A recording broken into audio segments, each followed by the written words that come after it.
राहुल गांधी ऐसी जातियों में फिर से कांग्रेस की पैठ बनाने के लिए लगातार कोशिश कर रहे हैं। वो पार्टी के नेताओं को वंचित ऐसी जातियों को पूरी भागीदारी देने का आह्वान भी कर रहे हैं। वो पार्टी के संगठन में भी वंचित ऐसी जातियों के नेताओं को एडजस्ट करने के लिए और महत्वपूर्ण पोस्टों पर बैठाने के लिए भी लगातार मार्गदर्शन कर रहे हैं। लेकिन दिक्कत इस बात की है कि राहुल गांधी के इस आदेश की साफ तौर पर अवहेलना करने का काम हरियाणा में उदयभान कर रहे हैं। यह भी कह सकते हैं कि उदयभान ने राहुल गांधी के आदेश को ठेंगा दिखाने का काम कर दिया है। नमस्कार, मैं हूं कुलदीप सुरान। आज खरी खरी न्यूज में हम चर्चा करेंगे उदयभान की उस बेईमानी के चलते जिसके चलते हरियाणा में एससी वर्ग के बिरादरियों में दूरियों की खाई खुद गई है और उदयभान इस खाई को मूंदने की बजाय बढ़ाने का काम कर रहे हैं।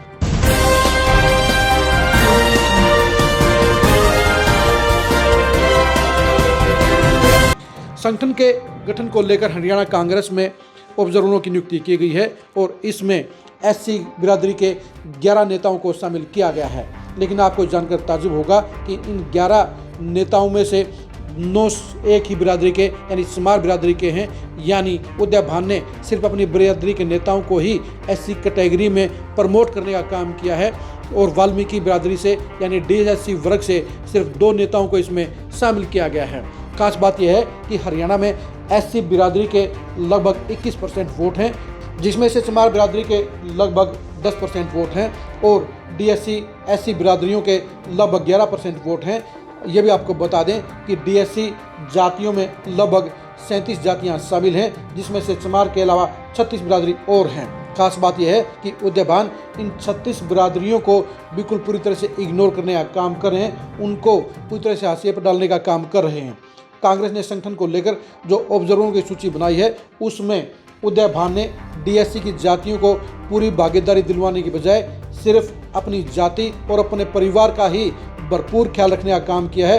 आपको जानकर ये ताज्जुब होगा कि उदयभान ने ऑब्जर्वरों की सूची में खुद के अलावा अपने दामाद और अपने बेटे को भी ऑब्जर्वर बनाने का काम किया है।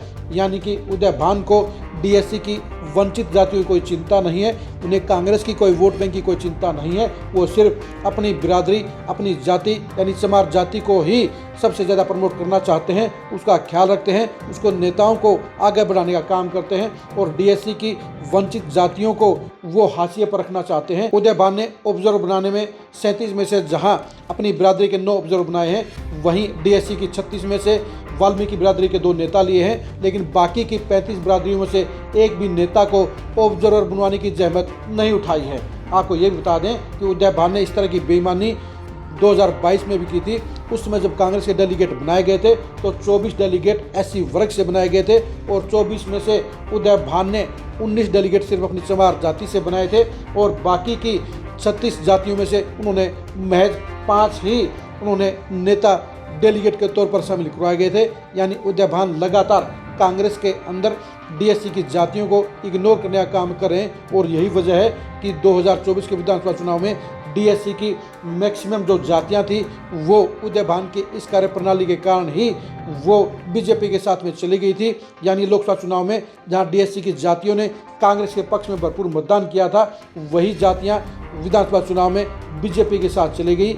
इन जातियों को वापस कांग्रेस के साथ मोड़ने के लिए उदयभान की सबसे महत्वपूर्ण भूमिका होनी चाहिए थी, लेकिन उदयभान ने इन जातियों को कांग्रेस के साथ वापस जोड़ने की बजाय उन्हें कांग्रेस से दूर करने का काम किया है और यही वजह है कि उन्होंने ऑब्जर्वरों की सूची में भी महज 2 डीएससी के नेताओं को ही एंट्री दिलवाने का काम किया है और अपनी जाति के 9 नेताओं को ऑब्जर्वर बना दिया है और अपनी फैमिली के 3 मेंबर उन्होंने 9 में से ऑब्जर्वर बनवा दिए हैं। यानी उदयभान साफ तौर पर बेईमानी की पॉलिटिक्स कर रहे हैं, उदयभान साफ तौर पर भेदभाव की पॉलिटिक्स कर रहे हैं, उदयभान साफ तौर पर डीएससी की जातियों का अपमान करने का काम कर रहे हैं, उनको इग्नोर करने का काम कर रहे हैं। आप उदयभान की इस खोटी राजनीति के बारे में क्या कहेंगे, कमेंट करके जरूर बताइए।